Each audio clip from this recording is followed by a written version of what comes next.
Hey YouTube, this video today I just wanted to talk about troubleshooting radio controlled car problems, and I've had many of them in my time in this hobby, and I want to use this vehicle as an example. I've had quite a few problems with this. It's just about how to narrow down what your issues are. Like with this vehicle, what it was, I'd put the battery in, fire them up, put them on the ground, race away for about 10 seconds, and then it would just stop.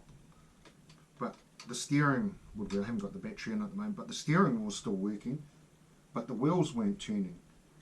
So I'd lift it off the ground, then the wheels would go a little bit, and then they'd stop, and nothing was happening. Put it on the ground, nothing was happening. And then the circuit would reconnect again, and it would go for a little bit, and then it would stop. So I thought to myself, okay, it's an electrical problem. I wonder if the ESC is stuffed out. So what I did was, and with these vehicles, your ESC and your transmitter are all in one. So what I did, I had a Tamiya Rising Fighter there, so I pulled the ESC, it was a hobby wing, pulled that out, put that in it, and put the receiver in, and put the controller off my Tamiya, put that in. I thought the problem was fixed because it seemed to go fine. I took it outside a few days later, was doing exactly the same thing. Now you can't be two ESCs, it's very doubtful that it's two ESCs that have stuffed out. So what I'm picking it will be, it's not a differential problem, because it's not like the message is not getting to the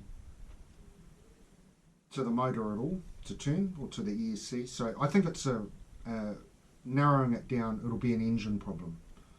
So what you can do, the first thing you do, this is the ESC I ripped out of it, but it's got a transmitter in it as well, but in effect there's nothing wrong with it. I thought that would solve the problem. So one of the first things you do, pretty much now that it is a engine problem. I mean, if I hadn't have changed the ESC and the transmitter and everything with it, then it could be a binding problem, but it's not, because two controls are not going to do an identical thing. So for some reason the message is not getting to the motor to turn. So one of the first things you do is you pull out you just check your connections. I seem to be moving that camera when I do that. But unplug your motor, your motor wires, which are here. You just unplug them and then plug them back in. Make sure that there's a connection, and then try it again. I've done that 50 times with this, so I know that that's not the problem. There's some kind of an issue with the motor. So yeah, basically I need a new motor. Now I can probably find another motor, but then you've got to think about what kind of vehicle is this. This is a Armour Granite Mega Voltage, so it's got like what had a low quality ESC in it. So if I went and put a hot motor in this vehicle, the ESC wouldn't handle it, and it would catch fire. So you have to kind of match up what you can put in it. But now it's got a hobby wing ESC, quite a good ESC that could run up to 3 years and transmitter, so I'm not worried about that at all. I can put whatever kind of motor I really want in it. But yeah, that's what I'm going to have to do. And these things can be quite expensive when you're doing things like this. Like, for example, this vehicle here is worth, I paid 330 New Zealand dollars for this, for everything: battery, transmitter, everything. You got to think to yourself sometimes, is it better to buy a new motor, which would cost me 60 for a car that's valued at 330, or what I'd like to do, what I'd like to do is buy another one of these, use this to cannibalise for parts. Then I've got a spare chassis, I've got shocks, I've got tyres, I've got a body. A body for something like this is probably worth 80 bucks. This is not the standard Armour controller. That's the factory controller that comes out, but that with an electrical setup, you could probably sell that for easily 100 bucks. You could pretty much buy a vehicle and cannibalise it, and it would be cheaper than ordering separate parts, because what next is going to go on it? I could fix the engine, something else could go, my electrics could go, You know, that's going to cost me another couple of $100. So you've got to weigh these things up. Things like shock absorbers, they can be very, very expensive.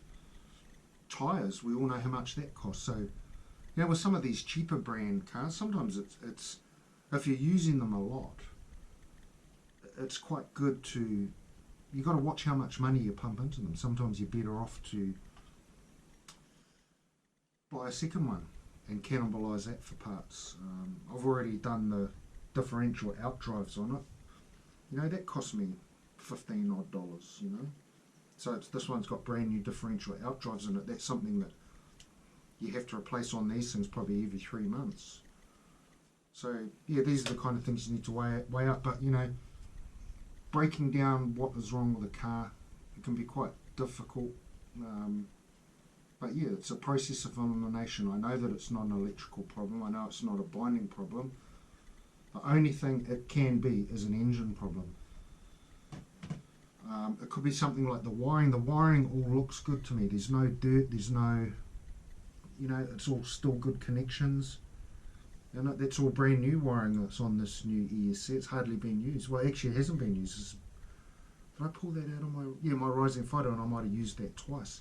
So I know this part of the wiring is, there's nothing wrong with it. It's new. Something could have gone wrong in here. I could check that, but I doubt it very much. I'd say that it's had a lot of use. You know, they get hot sometimes. Probably the engine's probably gone in it. So that's how you do the process of elimination. It's trial and error. And yeah, anyway, that's my video for today. I hope you learned something from it. Thank you and take care.